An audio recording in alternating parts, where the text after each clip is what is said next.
मेरे राम छत्तीसगढ़ की धरा से 2-2 कदम चलकर बढ़ते गए हैं। मेरे राम के लिए पलक पाउड़े छत्तीसगढ़ के आदिवासियों ने, वन में निवास करने वाले निवासियों ने कहीं ना कहीं किसी ना किसी रूप में छत्तीसगढ़ के उन भक्तों ने मेरे राम की सेवा करी है, निष्कपट भाव से, निश्चल भाव से, कोई कपट नहीं, कोई छल, कोई छल।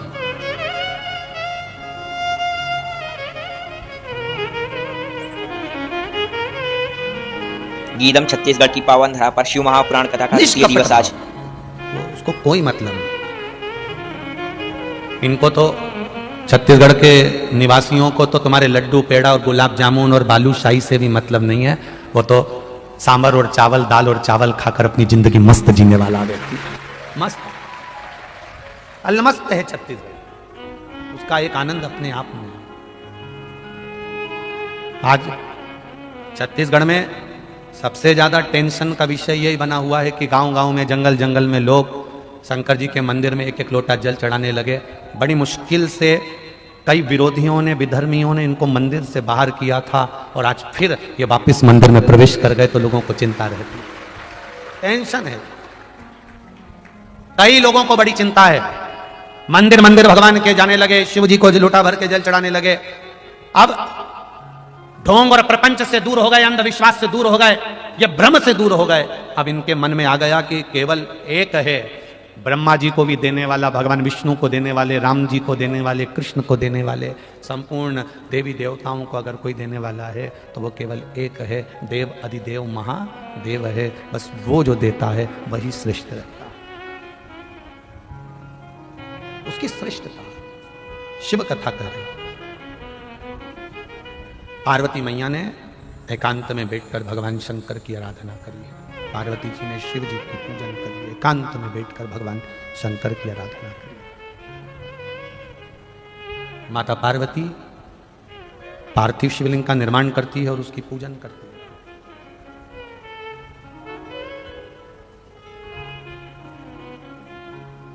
मेरी जीजियों और कथा पंडाल में बैठे मेरे जीजाओं, एक निवेदन आपसे करना चाहूंगा, ज्यादा आपसे कुछ नहीं बनेना। हम कभी नहीं कहेंगे कि आप बहुत घंटों तक भगवान के मंदिर में बैठो या भगवान की पूजन करो घंटों तक बैठकर, हम कभी नहीं कहेंगे। आप तो एक क्षण के लिए भी भगवान के सामने जाओ तो निर्मल मन से जाना, निर्मल मन से। एक पुल बनाने के लिए सरकार पूरा बजट देती है कि ये वाला पुल बना लेना, उसके लिए इतना बजट है। भगवान भी जब मनुष्य का जन्म देता है, मानव का शरीर देता है तो पूरा बजट देता है। भगवान भी इस मनुष्य को ऐसे नहीं भेज देता है, पूरा बजट देकर भेजता है, पूरा बजट। नीचे जाना, राम नाम, कृष्ण नाम, शिव नाम गाना, भगवान का भजन करना, कीर्तन करना, कथा सुनना, स्मरण करना, भगवान की अविरल भक्ति में डूबना और इस पुल को सही बनाकर पार उतर जाना। ये मानव का जो शरीर है ये पुल का काम करता है इस आत्मा को पार उतारने के लिए।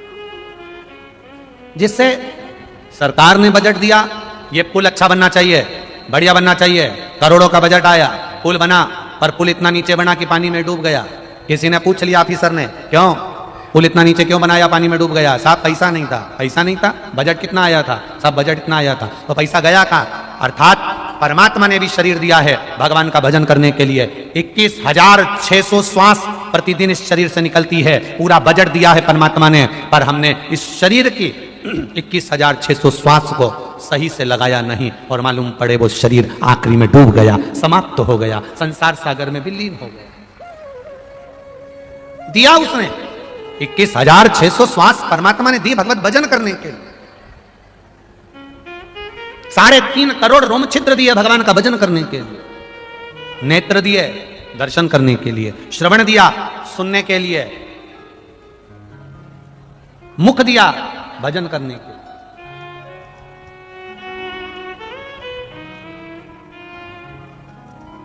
पर हम नहीं कर पाए। कहां कर सकते? ना राम नाम लीनो तूने भरी जवानी में, तू डूब के मर जा रे चुल्लू भर पानी में। इतना सुंदर शरीर दिया था, इतना अच्छा शरीर दिया था, उसको हमने भगवान की भक्ति में नहीं लगाया।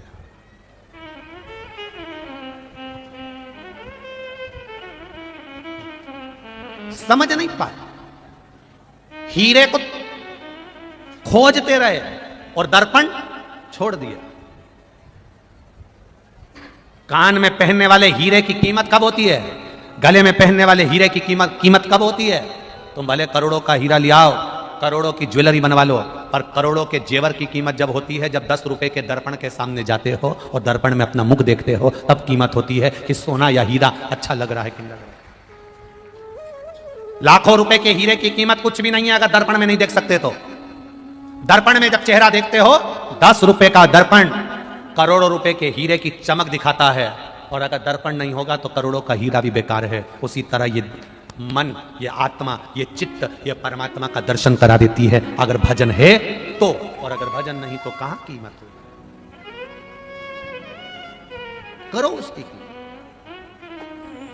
पार्वती जी कर रही हैं शिव जी की पूजा एकांत में बैठकर।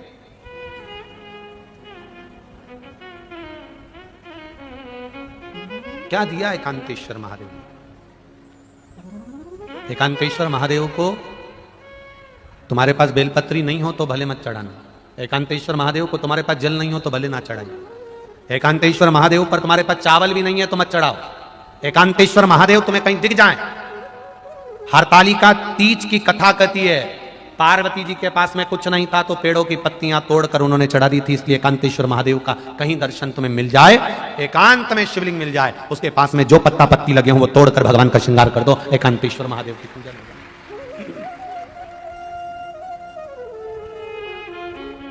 हरतालिका तीज का व्रत आप लोग करते हैं तो आपको मालूम होगा, सब तरह की पत्ती तोड़कर शिव जी को चढ़ा दो।